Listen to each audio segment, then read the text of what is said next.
Assalamualaikum warahmatullahi wabarakatuh. Bertemu lagi dengan saya Nadia Hidayati Burusinulingga. Pertemuan sebelumnya kita sudah membahas tentang struktur hadis teman-teman. Sekarang masih ingat nggak teman-teman struktur hadis itu apa? Nah, teman-teman, struktur hadis ada 3, yaitu sanad, matan, dan rawi.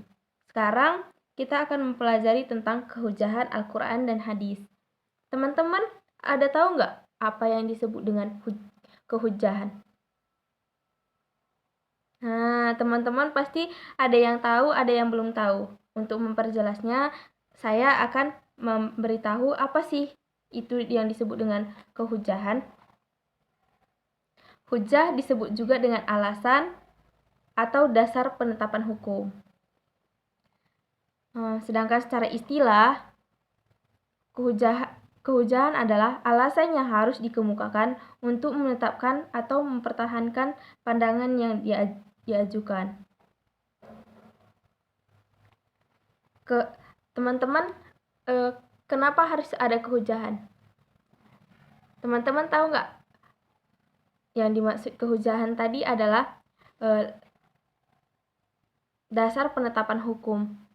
Kenapa sih Al-Quran dan hadis dikatakan sebagai dasar penetapan hukum?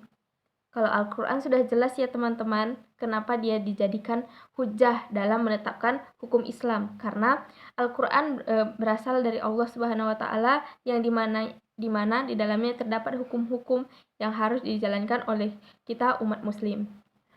Terus bagaimana dengan kehujahan hadis?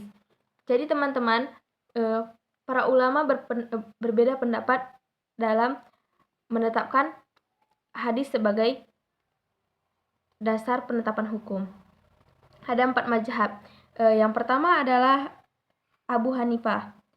Abu Hanifah menyampaikan bahwa kehujahan, ia berhujah bahwa yang bisa dijadikan hujah adalah hadis mutawatir. Sedangkan Imam Malik bin Anas mengatakan bahwa hadis adalah sumber hujah yang kedua setelah Al-Quran.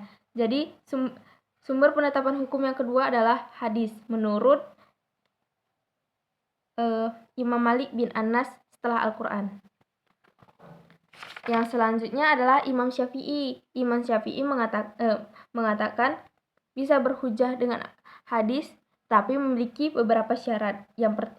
Syaratnya itu ada 5 teman-teman. Yang pertama, periwayat orang yang terpercaya, berakal atau memahami apa yang disampaikannya. Periwayat juga dabit, benar-benar mendengar hadis yang diriwayatkannya, atau benar-benar mendengar hadis dari sang periwayat. Yang terakhir adalah tidak menyalahi ahli ilmu.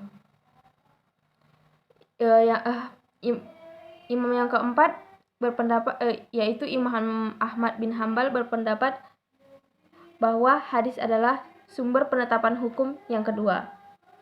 Baik teman-teman, sampai di sini pembelajaran kita hari ini tentang kehujahan Al-Quran dan hadis.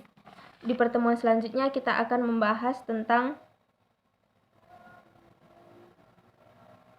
fungsi hadis terhadap Al-Quran. Baik teman-teman, sampai di sini dulu. Assalamualaikum warahmatullahi wabarakatuh.